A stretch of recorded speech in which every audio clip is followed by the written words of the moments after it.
friends. Today we will be reading I Need My Monster, written by Amanda Nell and illustrated by Howard McWilliams. Tonight, when I looked under my bed for my monster, I found this note instead. Gone fishing. Back in a week, Gabe.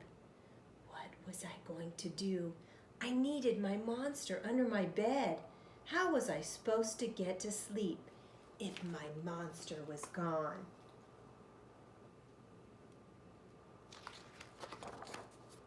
I tried to sleep, but it wasn't the same without Gabe. I missed his ragged breathing, his nose whistling, the scraping of his claws.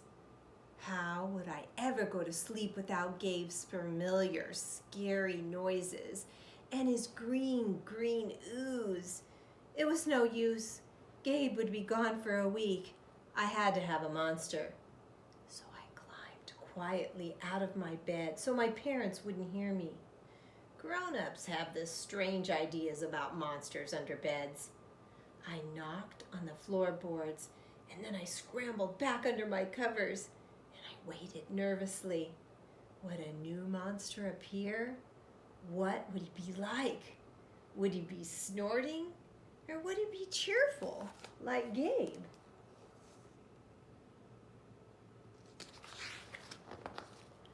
When I heard some creaking under my bed, I knew that my substitute monster had arrived.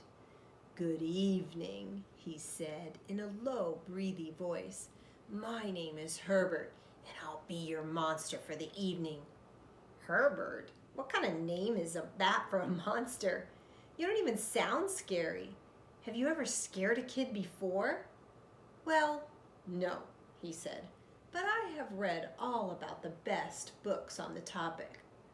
"Do you have long teeth or a scratchy claws?" I asked.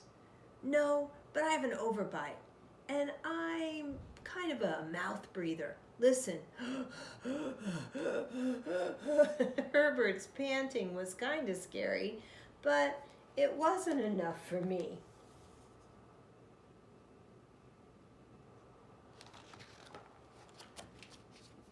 "Listen, Herbert, I'm sorry. I just don't think this is going to work out. It's nothing personal, but I really need a monster, with claws." Picky, Herbert complained. "As you wish, I'll go." And there was some creaking noise, and then I heard Herbert go.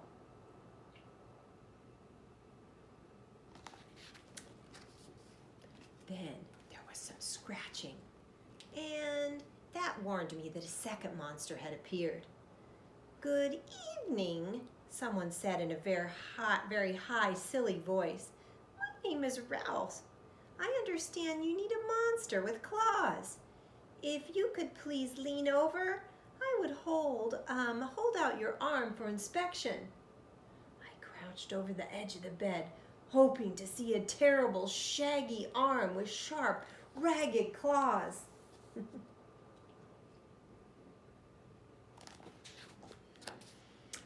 Then, instead, I was surprised to see a sleekly brushed fur with smooth, shiny claws.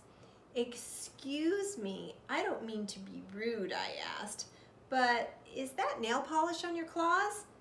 "Yes, it is," Ralph replied. "I believe in professional. Monsters should always be well groomed." I could tell that this was not going to work either. "I'm sorry to disappoint you, Ralph, but I need a monster with scary claws, like Gabe," I thought. I heard some more scratching, and then I knew that Ralph was gone.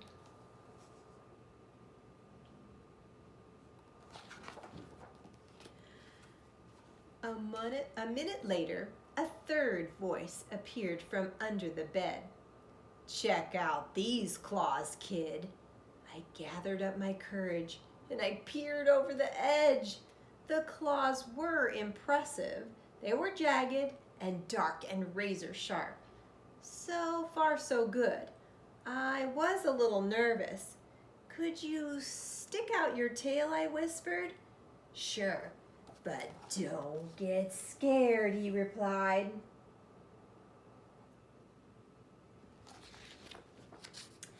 I peeked through my fingers at the slimy, tall, slithering thing on the foot of my bed, and that's when I noticed the bow. "Wait, what? Are you a girl monster?" "Of course I am," she snapped. "I'm Cynthia. Do you have a problem with that?" Yeah, I do," I admitted. "I definitely need a boy monster. Boy monsters are for boys and girl monsters are for girls. Everybody knows that." "Well, aren't you a picky one?" she sniffed. And then even she was gone. Well, boy, was I being too picky? No, I knew that my monster needed to be well clawed and menacing. And the whole point of having a monster, after all, was to keep me in bed, imagining all the scary stuff that could happen if I got out.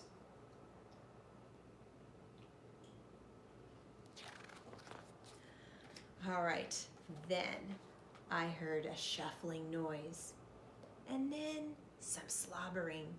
A fourth monster was under my bed. Hey, the name's Mac. One look at his claws, and I knew Mac was big, a scruffy boy monster. I shivered. Maybe this one would work out. These were excellent claws. "But do you have a long tail?" I leaned over to see. "No, my tail's stumpy," Mark slurped. "But I do have an unusually long tongue." "Why would I be afraid of a tongue?" I asked. "Oh, I don't know," he said, trying to sound terrifying. "You never know when I might lick you to death." I fell back on my bed, laughing to death.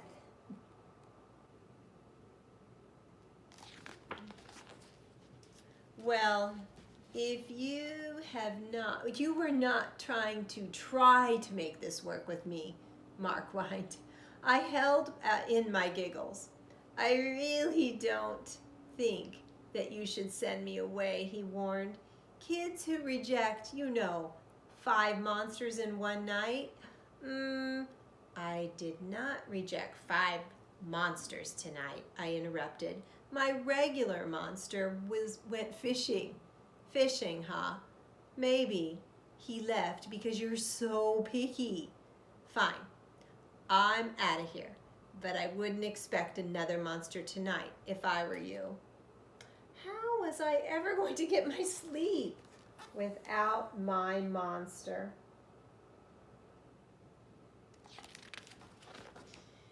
I was surprised to hear more creaking under my bed.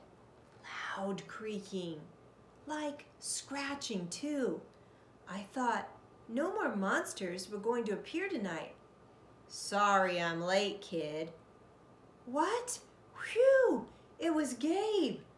"I thought I could enjoy some fishing, but I didn't," he said. "Those fish scare too easily. No challenge at all." You, however, are challenging, my friend. You are the most challenging kid, and you're not afraid of monsters. You're not too afraid, and you're not too old. You keep me on my toes. Ah, toes, a delicious snack. The bed quivered as Gabe's stomach rumbled in hunger. Now, if you don't mind, I'd like to start the evening off with an ominous pile of drool. I peeked over the edge of the bed. Green ooze suddenly spread all over the floor. Ew! Then the bed trembled as Gabe unfurled his long tail. Then he was daring me to guess where he might pop up next. I shivered. So, you had some substitute monsters tonight, Gabe said, sharpening his claws on my bedpost. Were you scared? Then Gabe started tapping. I could tell he wanted to know if I still needed him. No other monster can scare me like you, I giggled, diving under my covers and pulling him up tight. Through the blanket, I heard Gabe's soft, comforting snorts. I knew it. We were made for each other, he growled.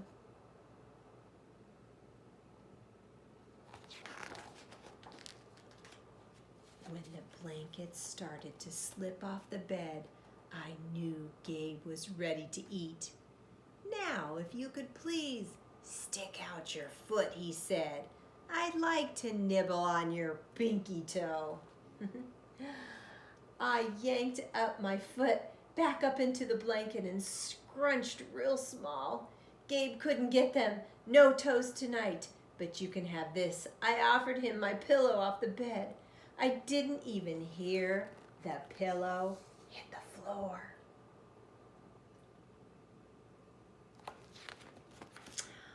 Gabe was back, and the ooze was perfect, and everything was back to normal. I shivered again, and then I was asleep in no time. And that was our story. I Need My Monster.